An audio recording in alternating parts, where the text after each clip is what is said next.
A fighting fury, we're from Tigerland. In any weather you will see us with a grin, risking head and skin. If we're behind, then never mind, we'll fight and win, for we're from Tigerland. We never weaken till the final siren's gone. We are back Monday Night Live, Tigercast fans. Hope you're doing well. Thanks for tuning in from wherever you are around the world. Not a great, well, a bit of a 50-50 weekend. We split the difference between AFL and VFL CB. Welcome, mate. How's it going? Good, thank you. Wonderful to be back. And apologies, I've been absent for a bit of a while now. So, but I guess the unavailable list gets bigger. EJ's out with an injury, mate. EJ's on the yes, now, yeah. so. He subbed out, and Grok. Actually, I haven't heard from Grok in about 16 hours, so hopefully he's okay. I shot him a message. But hadn't heard from him. So yeah, fingers crossed he's okay. And Tiggs, hopefully Tiggs is doing well, and we'll hopefully see him on Wednesday night or something like that. But what have you been up to? Not much. Just had a bit of an operation Friday week ago. So feeling all right now, mate. It's weird. I had this hernia operation on the Friday, and on the Friday night, as I messaged you guys, I was like, "Holy shit! I've got a really good pain threshold," but even I had to drop a couple of real big painkillers. Yeah. And then I woke up on Saturday and I was like, I was okay, and I thought, and I couldn't work out if I still had enough juice in the system that couldn't work out. But I've just progressively got better. But I got a reality check on Saturday. I decided to go for a walk on the nice sunny day. Yeah. Didn't even get a block. Oh, really? Just cooked. And had to turn around and come home because I just didn't feel right. So as much as I'm cruising around the house feeling like a rock star, I've got a little ways to go. So fair. Oh, good to see you back up and about though, mate. That's the important thing. We'll address this one straight off the bat. Like if EJ was on, if I knew he was coming on, I was maybe going to ask for an executive order reversal potentially in relation to the non-use of the I word. It's clearly not working because we are we're looking down the barrel of 14 players out now. So we may have to abandon mission on that one. It hasn't seemed to do what we'd hoped it would do, which we'll touch on very shortly. But yeah, we'll kick off with the one topic we do always have a bit of a chuckle at is the North Melbourne Death Ride chart. We haven't done this for a couple of weeks. I've been a little bit slack, but we have updated it. Oh, I forgot the little graphic of the Bulldog. That's annoying.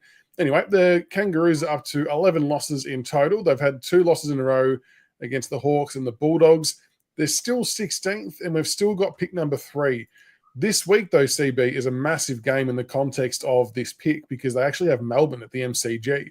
So Melbourne and I think it's St Kilda, the teams that are sort of directly above them that we need them to start winning some games to create some separation.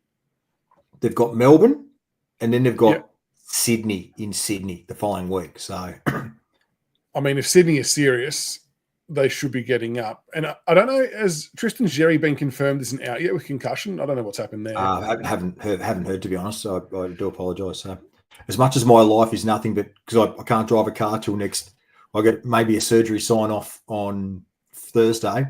My life is PlayStation, work, and just bumming around the house, patting the dog. I ain't got much going on. I still don't know. What game are you playing? Oh, smashing out a bit of COD, if I'm honest, at the moment. Yeah, okay. What's the KD ratio?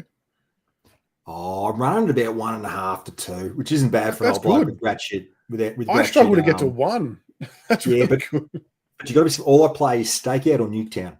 So and Stakeout's really good because you're stuck in a house, so you don't get all the crap, the wanky crap for choppers and all that. It's literally El Mano to El Mano. It's Molotov cocktails and an AK-47, baby. Let's go. Just running through. Yeah, nice. Pretty much. That's so good. Oh, dear. Okay, so we've EJ in jail again. No, yeah, maybe. Not quite, though. Give him time. Give him time. Give him time. Okay, so Jerry's playing, but Larky's not playing. That's a big out. Larky's a huge out. They lose a very, very solid avenue to score. So hopefully the Ds can get up. We're getting very close to locking in a top 4 or 5 pick here. And hopefully we can keep it at pick 3, but that's the state of play with the death ride chart. So just keep losing. Keep going. You can do it. Melissa and Lynn listening from Bali. Welcome from Bali. Jealous. I might jealous. have to get some advice on how the Wi-Fi is over there because I'll be there myself shortly. So fingers crossed the connections stay the same. All right, well, we'll rip the Band-Aid right off. We'll get stuck into the lesser of the two games, if we want to call it that. So we'll talk about the AFL first. Richmond got knocked off by the Cats, 18-16, 124 to 7-10-52 by 72 points down at GMHBA. The Cats did a number on us, CB. That, look, as much as I know we liked a bit of banter and shit came along, they were pretty smooth and they did what they had to be done. The first quarter, I thought we actually hung in there reasonably okay, but just lacked the polish and the finish to actually make the most of our opportunities. But then it was that second quarter where they just got off the leash and did all that damage. It's a bit of a hard one to judge because our first quarter, if you look statistically and what have you, our first quarter is really, really good, really competitive. We won the last quarter, but the two quarters in between, that was a pretty hard watch. And what you saw, and you put on X, you put up the numbers of experience. What we saw there was a team, 2/3 of a team that is multiple preseasons. Like they were so much bigger than us, so much better, well drilled, and actually more skilled than us as well. Like, and the amount of times they were forward of the ball, so when it turned, they were going, and we just weren't with them. And so they were very well coached. Absolute lesson for us, to be honest. Yeah, and like we sort of said during the week, it's about par for the course, right? They're in genuine premiership contention, and they did what they had to do. But if we're taking some small, and I don't want this to all seem like we're clutching at straws, and maybe it is, maybe it isn't, but we do have to look at the small wins in any of these games, don't we? But to have the second half only be 7-5 was actually, I thought, a really good positive because I felt like that was going to blow out really quickly. And to outscore them in the last quarter, even though they clearly took the foot off the gas, I do fully acknowledge that. But the fact that we didn't then take the foot off the gas and just roll over as well was something. And there were times during the game, and I was actually on a podcast just before as a guest, and there was a Geelong person commenting saying that even they saw that Richmond moved the ball really well a few times early in the piece, and it looked really good. And I've actually got a video of that coming out tomorrow that we did. There was a few times we went coast to coast from quick ball movement. And to EJ's point, we've just got to keep pulling the trigger, don't we? Just go instinctively and see what happens. Yeah, look, again, this is why I'm still so angry at Tom Lynch. Like, our structure was so badly affected by him being suspended through his own actions. So he's got to own it. But like I said, they wouldn't let us go through them. There's only about, I could count maybe 5 times we got through the middle. The rest of it, they just forced us down the line, which played to exactly how they wanted. Like I said, it was boys versus men out there, literally. And no disrespect to Geelong. They were just, we were talking triple figures. Even before the game was played, we were like, they should actually, and it was looking like our call was going to come to fruition. But, the key thing is our guys, more often than not, there's only a couple of games I can think of, we're actually fighting the games out, whereas the Richmond of old would have laid down and they would have been north of 3 figures. So agree. So that's what I like too. Yeah. Yeah. So the fact that we're prepared to fight the games out shows that they are trying to instill that fight at all cost culture. And I still took positives out of it. Out of a 70-point hiding, I still got some positives out of it. So yeah, I didn't feel as bad walking away from that one just because it kind of felt like it was going to be that way. There were some definite positives to come out of it, even from an individual player perspective. Morris Rowley Jr. comfortably best game for the club, albeit the circumstances in which he entered the game, which we'll talk about shortly, weren't the best, obviously. But it was nice that he had been showing that type of form in the VFL for at least a month. And I know he didn't get any centre bounce attendance, but what we were doing with him was playing him higher up the ground around stoppages. He was even up in the defensive 50 at times, helping work the ball out. And his pace, his line-breaking ability, his passing was really good as well. He did exactly what I was hoping he would do and translating it from VFL to AFL. And if that can be his norm or higher, then that's a huge win. Yeah, agree. It was impressive, but here's the thing with him. Can he do it next week? One sparrow doesn't make a summer. I reckon if he stays up around the contest, he can, because he's a confidence player getting his hand on the ball.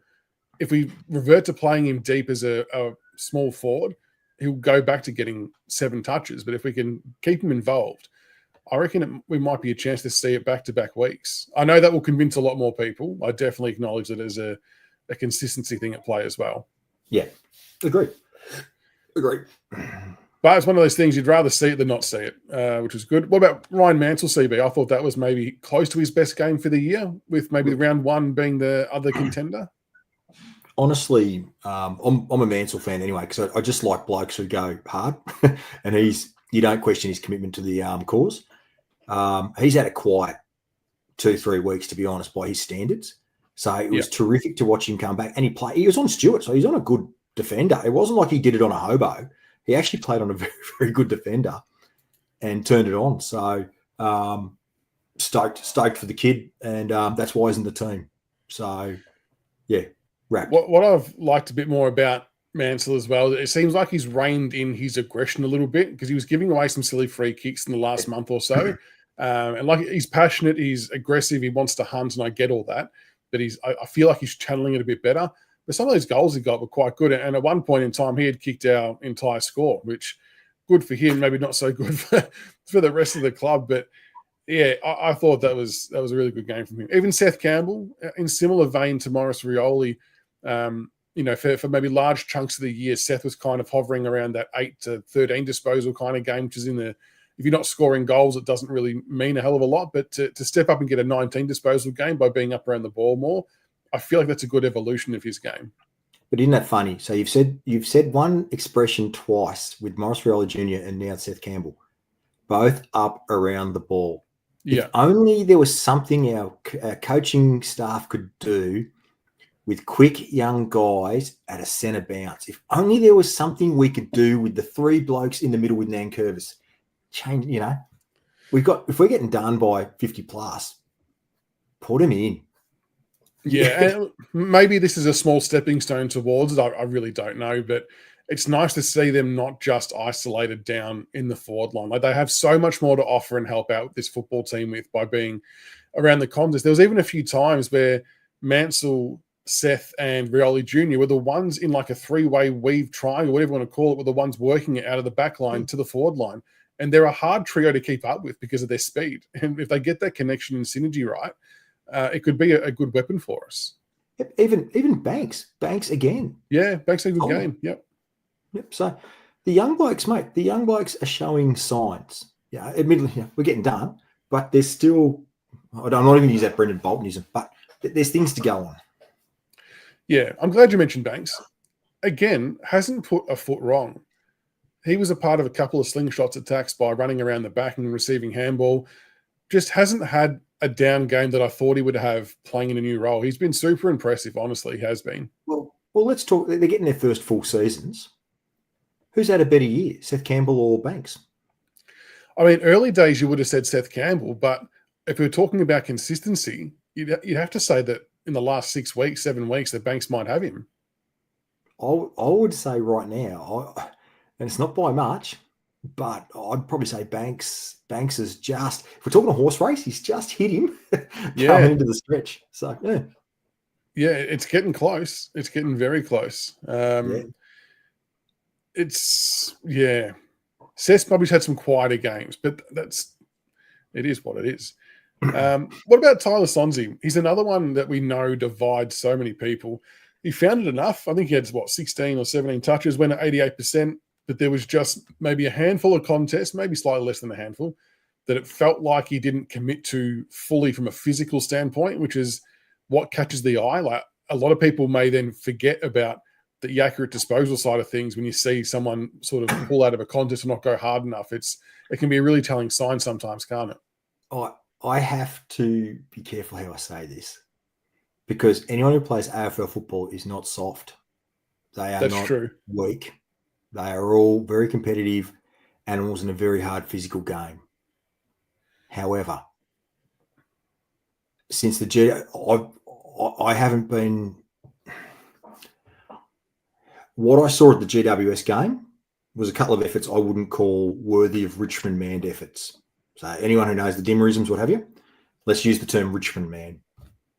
And again, on the weekend, there's a couple of times when it was his turn to go. And I think he could have been a bit more of a Richmond man than he was. So based on that, like, I'm glad he's getting an opportunity to show his wares because people have been asking for it. So he's getting his opportunity. So that's on him. But, yeah, I'm not sold on him as much as I was in the first half of the year. And look, he's probably going to get another chance this week as well. It's like a poison chalice, isn't it? I mean, he's getting the ball and using it well, which is actually really beneficial for the team. But then there's other things like that it's like, how detrimental does that end up being? I'm not sure. But like you said, he's been given the game time, maybe not in the position we thought he should get trialled in, but we can't help that. He's out in the park. He's now got to make the most of it and show everyone why he deserves to stay in the side. So it definitely sits squarely on his shoulders.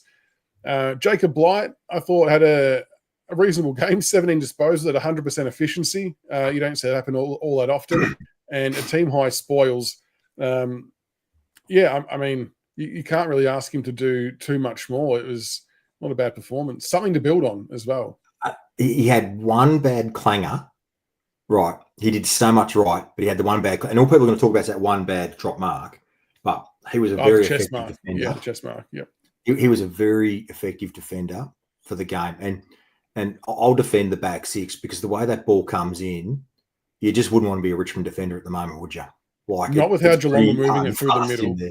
It was in some parts of that second quarter, it was almost a training drill with zero pressure. And you got someone like Jeremy Cameron down there who's a pretty handy goal kicker. And as much as Grind Myers pisses me off, he's a very good and accurate passer of the ball as well. So you can't give those guys space. So Widescreen TV has said Blight had some howlers. Blight dropped one mark. His disposal efficiency was 100%. To put it in perspective. So I don't know how many more howlers you think that he did, but his disposal efficiency hit every single target every time he had the ball. So I don't know. Yeah, I've seen a few people mention that about Blight over the weekend, and it's interesting what people, I suppose, see, and then it doesn't correlate back to the stats, but it must leave it a sour taste of some kind. My only gripe with Blight is maybe this is what Jay Tiger's getting at. I feel like when I watch him in the VFL, and this probably makes sense too because of the level of skill difference, but in VFL, I feel like he's a lot more confident in his own marking ability. And in AFL, he maybe spoils one too many that he could maybe mark. But I also then have to remember he's played 10 games. So there's still a lot of learning to happen, and that will get better and evolve over time. He just needs to trust his own instinct. He's a good reader and a good marker of the ball typically, which he has shown for multiple weeks at VFL level. And I just like to see him back himself to mark a few more of those just to keep possession rather than the spoiling. Yeah, I don't disagree. I think, look, I mean, for the rest of the year, I persist with him. I think, probably not the right time to talk about Tom Lynch and what I think. But, I think for the rest of the year, they should back Blight and Miller in for the key posts for the rest of the year. Yeah, I think he'll definitely get some more game time, especially with Bolter out for a couple of weeks as well with the curfew. Against EB, it kind of felt like early days, and I know Uze's mentioned this a few times, it just felt like we missed some really gettable opportunities. That Bolter missed snap, I'm not sure what was going through his mind for that one. Jonty Fall missed a couple, but I was pumped for him that he got one late. He did deserve that thoroughly. Yeah. And I think Elgar dropped a mark that he probably would have taken normally on the end of a really good play. It's a confidence thing, isn't it? Hugo missed one. And you look at the VFL then, which we'll talk about next, but I think they got 14 goals for. So that's where you're good kicking, and they were able to pull back a lead. I'm not at all suggesting we would have reined in Geelong at the AFL level, but just the confidence it gives you when you hit the scoreboard, it's so paramount, isn't it? And we just keep robbing ourselves of a few goals a week. Well, like when you're a bottom team, you need to make every post a winner, don't you? And we're not. Yes. So, and we're not. And the thing is, we're not rewarding the effort from the midfield and the defensive group by missing those goals either. So it's pretty deflating in some ways. But yeah, my take on it. There's just a comment there about Nathaniel Davidson. Can we talk about our fitness department? The Thing just there it is. Yeah.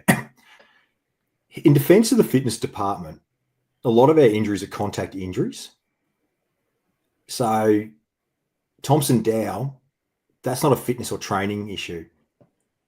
Even Harry Armstrong's injury, he's landed awkwardly in a marking contest at training. That's not a fitness issue. That's unlucky. Campbell Gray hurts his knee during a game. Justin Clark does his ACL during a game. There's I'm only going off the top of my head. I'm sure there's others. So it's not, a lot of the injuries aren't fitness and conditioning. Yeah, we can talk about Lawler, right? That's the obvious one, Hugo. But a lot of the injuries are contact or actually part of the game. It's not to do with that. Now, unless you're arguing the other side going, how are we bringing them back? But we're actually holding blokes back. So make sure on that, I mean, I think I might have flagged at one point, a few other people did, that with Lawler, I know he set out 6 weeks, so please, Kane Corn, stop saying it was 4 weeks, it was 6.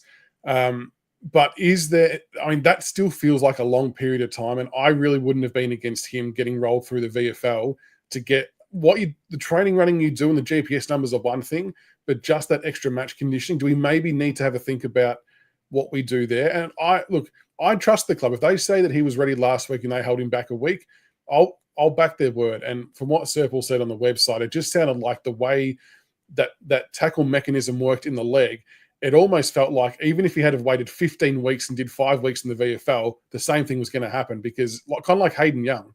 Hayden Young did one as well in a very similar manner. And it was more the motion. I would have been more pissed off if he was just chasing the bloke down the field and then it went. That would have been like, hang on, what have we done wrong here? Well, it was... If it's action-based, it was a different part of the hamstring. And someone's brought up Lafau. Lafau played a full month in the reserves and got through a month of football before he came into the ones. So that's just one of those things. It wasn't if we rushed Lafau back. That's it. It's like, how much more time do they need? I mean, they're ticking all their GPS and strength boxes and everything. But they're playing. Like Lafau, like Judson Clark. Yeah, they were playing full games, Playing full game. Like Lafau had played a month of football. It wasn't as if we've gone, 6 quarters of footy, bring him in. Like, it just happens. Football. And you would argue that they were playing on harder surfaces that were probably a bit more brutal on there. So, like, if they were going to do it because of that or coming back too early, they'd probably do it in the VFL. And the other thing as well, people calling VFL grounds cow paddocks. Let's get a bit serious, shall we? They're not cow paddocks. Beaconsfield is Beaconsfield shit, but the rest of them are pretty good. Yeah, correct. I mean, there's some pretty good grounds out there. I wouldn't say what's his name? Campbell Gray hurt his knee because he's on a cow paddock. It was in a contested situation. It has nothing to do with the ground. So yeah. I think, like I said, if we were seeing them hurt themselves just by chasing a player, I'd be a hell of a lot more concerned than these random twisting motions in the tackle that maybe caused Sammy Lawler. It's so gut wrenching though, and that would have taken the wind out of the sails of the players. And I'm honestly glad that we're not going to try and bring him back this year. I think I read in the report that they're talking about potential surgery options as well. We know Dylan Grimes has something similar back in the day. I'm sure technology's advanced a lot since then. So whatever they do, it's a round 1 2026 play, and I'm fine with that. The only thing I'll add on to the end of that is I don't think, like, seeing those injuries happen, and we've got obviously Jacob Bauer as well, which was very, very unfortunate with the ACL. But it's not really a cause to then say, oh, shit, we better not play any other kids this year. Like, we shouldn't be deterred from playing the kids because of these sort of freak accidents. You can't just hold off forever. Like, you've got to wheel them out there if they're playing well. It's just someone's walked under a ladder and smashed a window at the same time. And I didn't even see what when Hugo did his, but I mean, he'd been playing AFL for a month. Well, his was like near no one. He was in a passenger plane, and then the play gone past, and then he's gone. So he's just gone late in the early in the fourth quarter. So he brought back the camel. I agree with you, Mark. Bloody hell. Yeah. And Koch did have some injuries early days as well, didn't he? And he turned out all right. So they're going to be ultra patient, and they have to be. And we'll see Sammy Lawler next year. But just shit house luck, honestly. It was horrible, horrible to watch. Yeah. We'll go to the VFL now because the VFL was a much more interesting game. Now, while we're reading out and talking about the VFL, I am going to run some Taj Houghton highlights just off to the side here that we can all have a look at as well. So we'll get that running in the background because, well, why not? Because the kid's a freak. The VFL team had a wonderful come-from-behind victory. They were about 35 or 40 points down at one stage and hit the front with 45 seconds to go, winning by 5 points. And the scenes were unbelievable. The Harry Scott kick for goal was as clutch as you get, which is at the end of this video. Amazing fight back. And we were looking shithouse in the second and third quarter. But Taj Houghton, folks, he is the real deal. I know people were a bit skeptical about him getting all his disposals against the Bull Ants who weren't that great of a side, but he put on another clinic against Geelong. It was at 24, 25 disposals, a goal.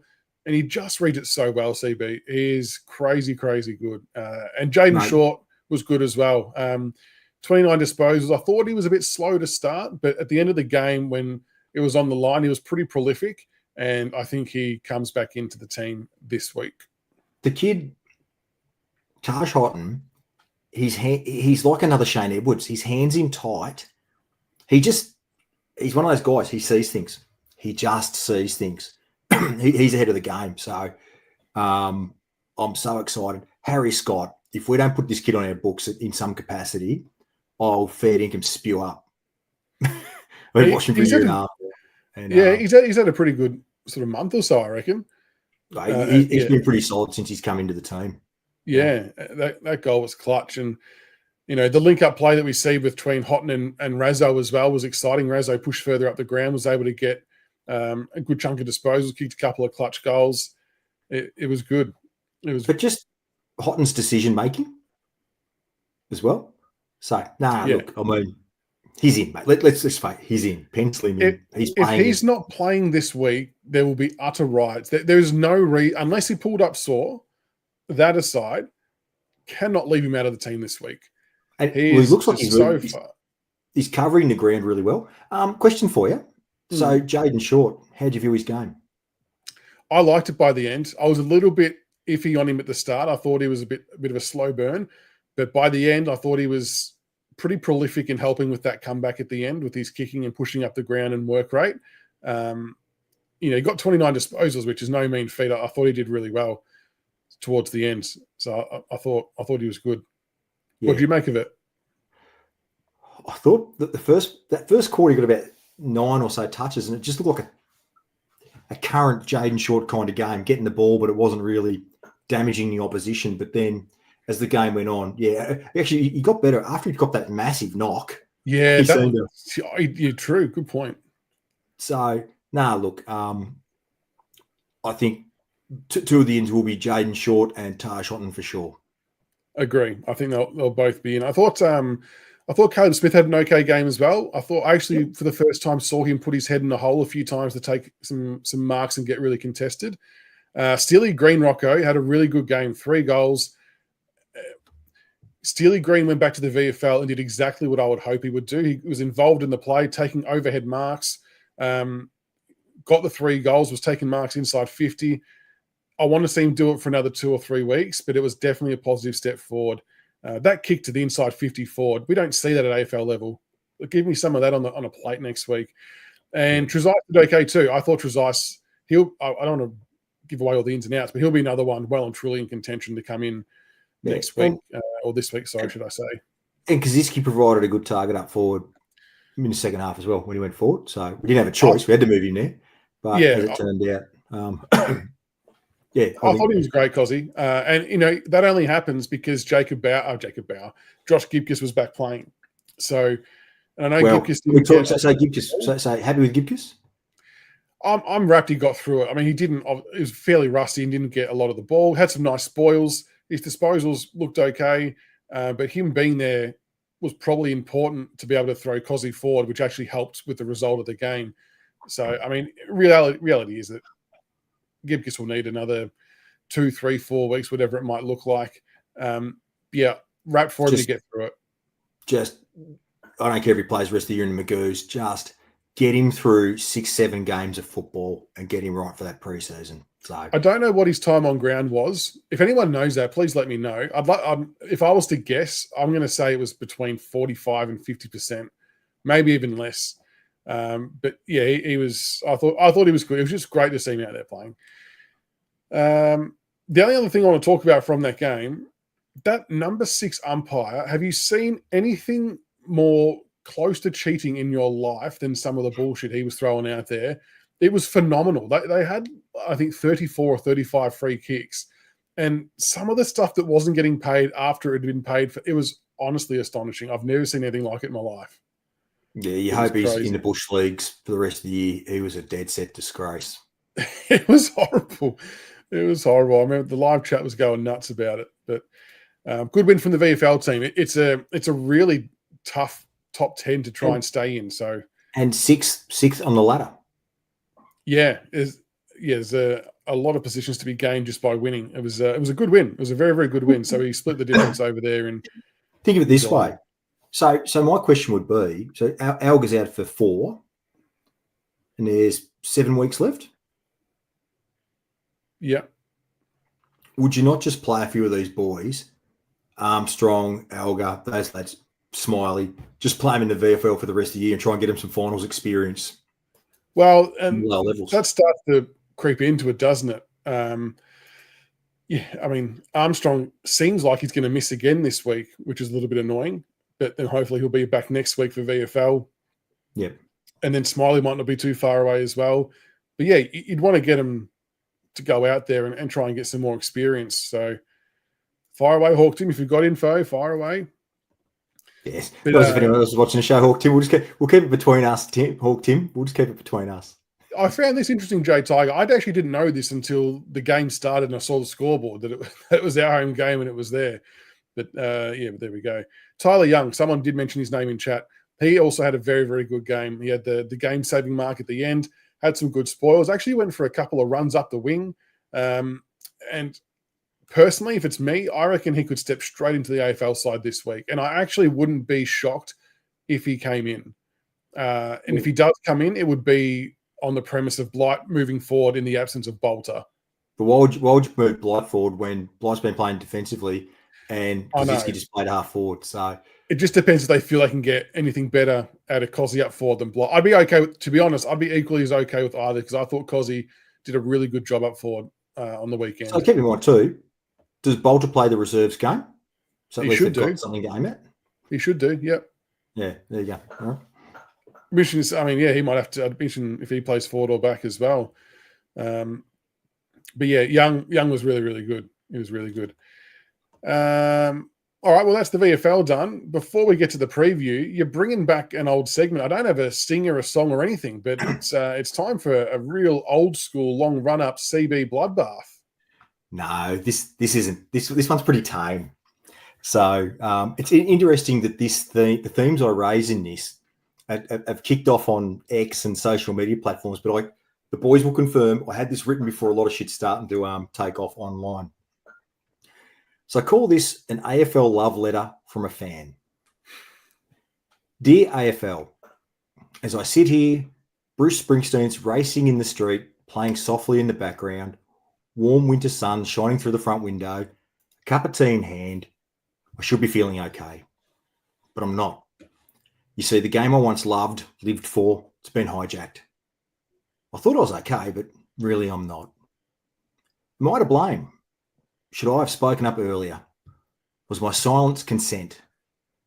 See, I don't know how to communicate my feelings to you anymore. I don't recognise you. And you no longer see or hear me. So maybe I just don't mean anything to you, where I once did matter. I no longer matter. And I don't think I'm the only one who recognises this. Other people see you and comment the same. They say you've changed, it's not them. They understand the hurt and frustration that I'm feeling. But I know when you say you do listen. You even have a fan survey that gets put out every year where we get to say how we feel. So you do hear us. But given we keep having the same questions asked of us and nothing changes, I feel I'm in a bad relationship. I see you nodding your head, but there's a distant look in your eyes. Imagine how I feel as I tell you that stand is an abomination of a rule that no one asked for. 666 actually creates congestion in the forward 50 before a ball gets bounced, as we already have 12 people jammed in the 50-metre arc and the coaches can't slide the flanks up onto a wings anymore to create space. Umpires still can't determine holding the ball anymore. The person screaming into a mic at ear-splitting levels pre-game, during quarter breaks and post-game, the crap music blaring before and during games, and the gambling advertising when we know young men are getting hooked on gambling in a big way. So my confusion sits in a body that promotes so many social issues and causes, yet is happy to be complicit in something as bad as this. And we all know the side effects of gambling on people. And you don't even try to change. I tell you how I feel, but it falls on deaf ears. But then while I'm talking, you talk over me. You tell me people want a night grand final. I swear we've spoken about this. We had a falling out over the AFL X tournament, but we moved on. Now you want to bring in a secondary tournament which would run during the AFL season concurrent to the existing season. So while we have so many unresolved issues to get past, you just want to brush it all aside and do something we didn't even discuss.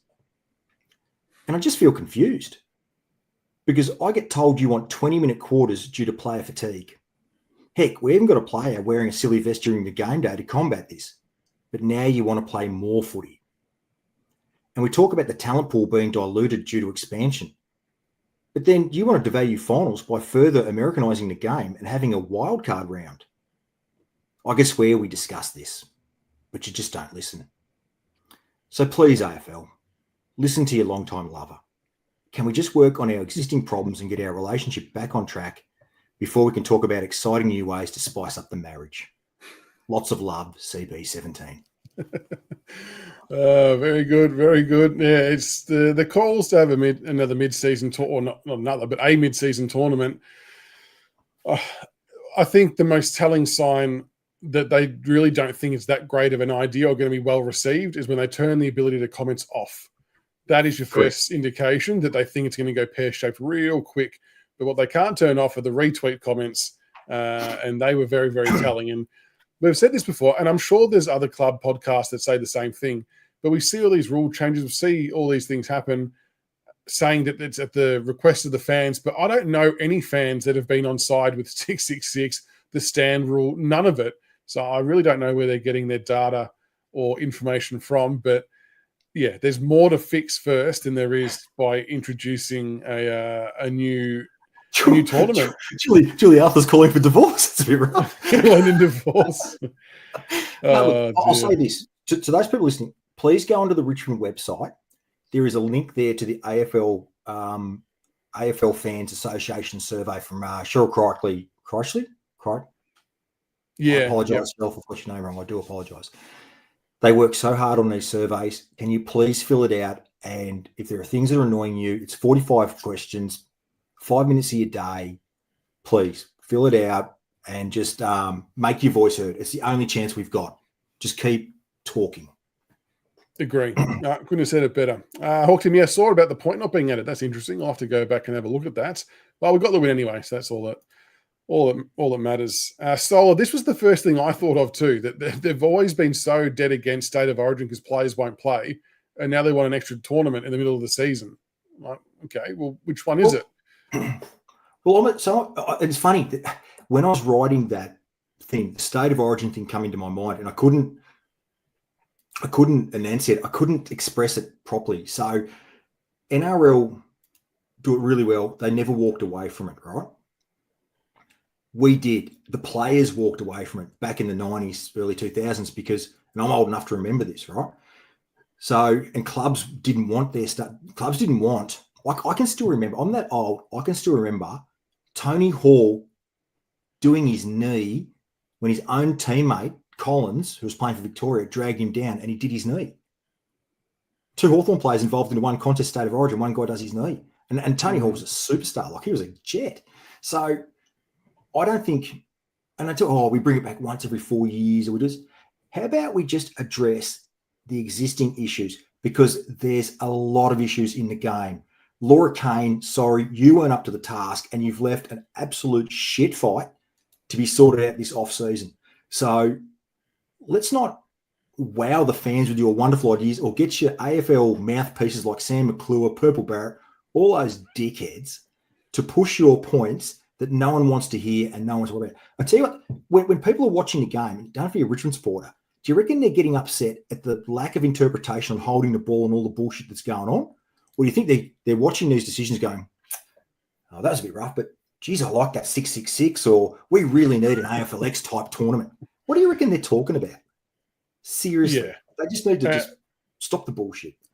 And I know we don't often agree with some of Kane Corn sentiments, but it was nice to see him as someone in mainstream media highlight the bullshittery of the stand rule and that it's not really doing anything. And hopefully more people cotton onto that, because it was always all about improving the amount of score per game. And even when it first came in, I can't remember who it was on Twitter, but they had statistical data to back up that the average score per game had not increased at all since the introduction of the stand rule. So I think we're just doing it for the sake of doing it now. But can we stop tailoring the game to 10-year-old children? Oh, their attention span can't go past this. Look, guess what, dickheads? Guys like me that are 50, we're the guys bankrolling the games because we're the guys who can afford the memberships, the family memberships, and everything else that goes with it. How about you listen to us for a change rather than little Johnny who's going to watch anything anyway? Like, enough of this crap and dumbing it down. It's a game that survived 150 years for a reason. Long before and long after these current Muppets leave the game. Seriously. Yeah, correct. I'll never listen. Another one. Yeah, the third man. Why do we need to wait and hold the game up for two lumbering dinosaurs to get there? Throw the frigging thing up. There's 4 umpires. Surely they can all count to 2. I'm getting going. Travis, that's one of my bugbear ones. I hate that rule. But anyway, it's well said, CB. And looking through the chat here, there's a lot of people right behind you, mate. So I think there'd be a lot of opposition supporters right behind it as well. It's just a little bit madness. But we'll push on to the preview of the Essendon game. Now, this one's an interesting game, CB, because I feel like it's a game that we should be a chance of winning. We should be competing a lot better and having a lot better outcome than what we've had the last 3 weeks against the top 4 sides, which, we were never going to compete against. But the Bombers have got their fair share of players sitting on the sideline. Their confidence is down. Our confidence is down as well in a lot of ways. And I genuinely think, at the risk of this sounding really cliche, but in a lot of ways, it's almost both teams' grand final. I mean, they should both be up and about and both believing they can win. So we need revenge for Dreamtime as well, to Tiger 2 point as well, which is spot on. But let's talk about the changes first. It feels like, there's going to be four forced changes. So we're going to be missing Lawler. We'll be missing Bolter due to curfew. We're missing Hugo Ralsmith with the hamstring and Jasper Alga with the foot. So I don't know whether we would go any more than those 4 for changes, but on the basis of them being out, who do you have coming in? And if you've got any other outs, share that too. Nah, look, I think Houghton, Blight, Short, Trezise are probably the 4 obvious ones that would come in. You say Houghton, Short, yeah.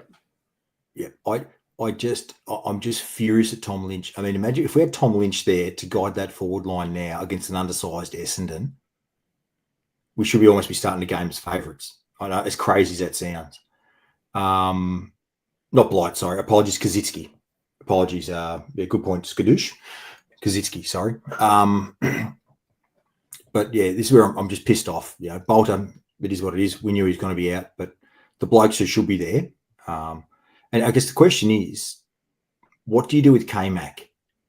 Because to me, I mean, so they're going to have Setterfield. So Setterfield's going to take out one of our main on-ballers, right? He'll go in a pure negative tagging role.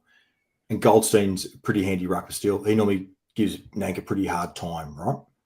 So what do we do in the midfield to change it up? And this is where I think if we can get a bit of speed through, Essendon aren't quick through the midfield, I don't think. And I think McIntosh on the wings will really expose them with his 2-way running on a wing with Hugo out. It's an opportunity to get K-Mac out of the middle and put something a bit more pace around the pill. So their wingers from last week was Xavier Dersma and Lachlan Blackiston. I'm not actually – he must be a youngster. We also know who Dersma is. Interestingly, so Caldwell's going to be an out for them this week. I didn't realise Ridley is out.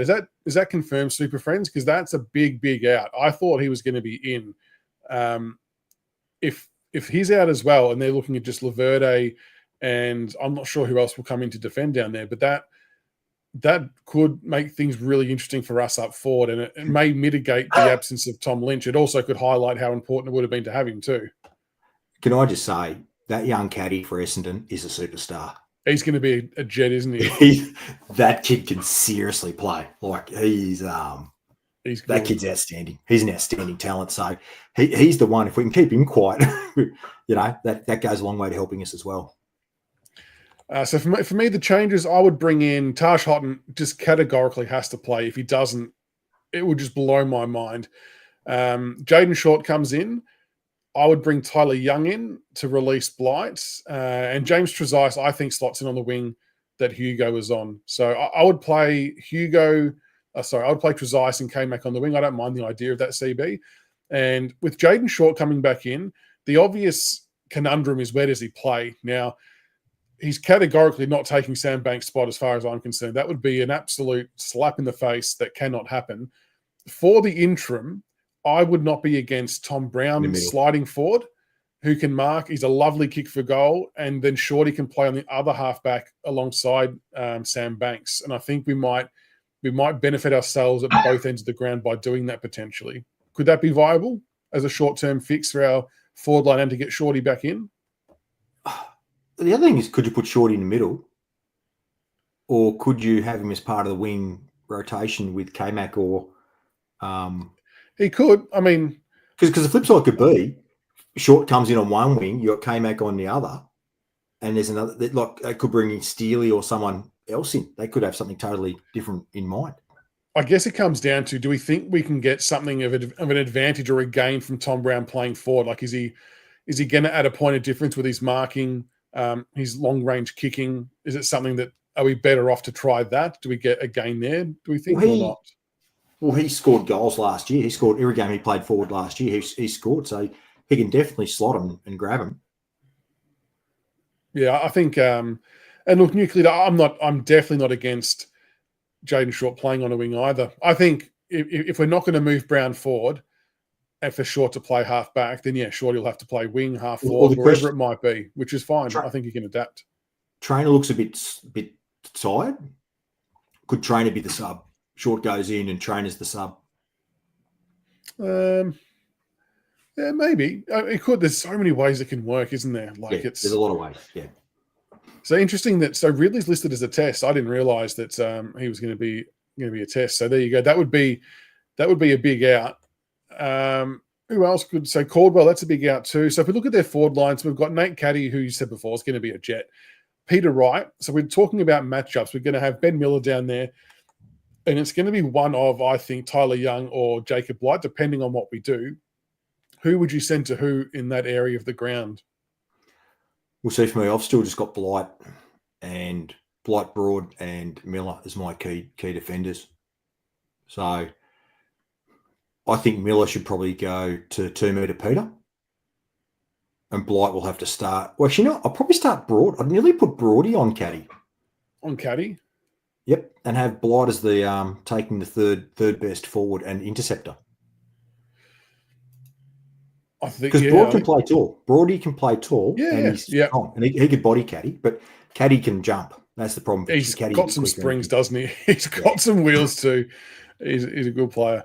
Now the Zach Merritt's probably one that worries us a little bit too. He's such a big ball winner, and like I said, because of where both teams are at, players like Merritt and Nick Martin, Durham, whoever else, they're all going to feel like that this is a game they need to be up and on their game for.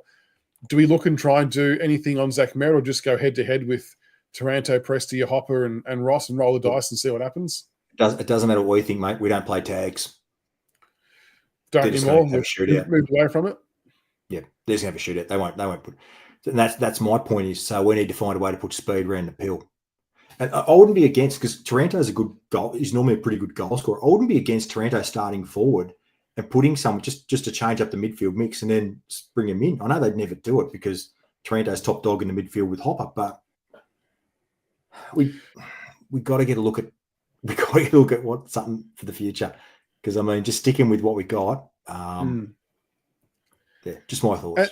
And Toronto moving forward at various stages has a positive effect on the half forward line too, with some experience, a bit of class around there as well.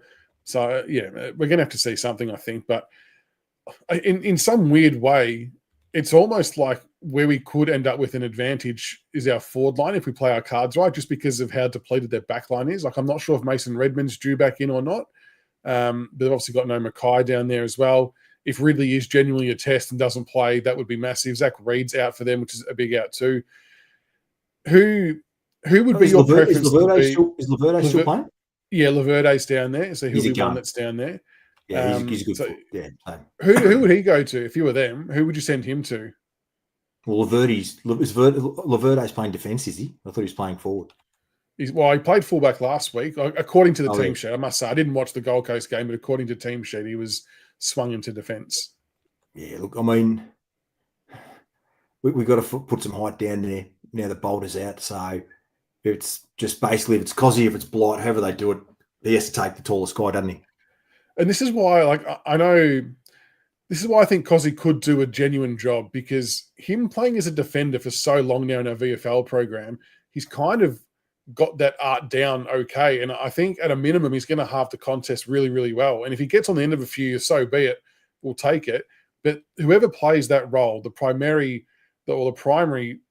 job description is halve the contest and don't let them intercept marks. So if we can have someone to occupy Laverde, who else would? So yeah, Ridley's the other one. I remember, was it this year or last year where Ridley played his first game back from injury and we almost exclusively kicked it to him down the line? I think he had about 16 marks or something ridiculous like that. Yeah. So again, if he plays, or whoever it is that's playing down there, we've just got to make sure we find different methods where possible. Like, my hope is that Essendon aren't as defensively good as Adelaide, Geelong and Bulldogs. We're setting up the ground quickly and we can maybe get a bit more opportunity to go through the middle and try and expose them that way and generate some good scoring opportunities. The one thing I haven't seen us play this year, what Dimmy used to do, we don't play dirty ball anymore, do we? No. So if we've got a smaller forward line, we're probably a better chance if it's lower hard. You know what I mean? Yeah. Ground balls rather than air balls, because we don't have the marking power to pluck it. So I don't know. And Nick Martin as well, J Tigers flag. Nick Martin, he's someone again for them who can play back or forward. I mean, again, we won't necessarily tag him, but you want to make sure you're not letting him you don't want him getting 30, 35 touches in a clear space, do you? No. Don't want anyone getting stop touches. No.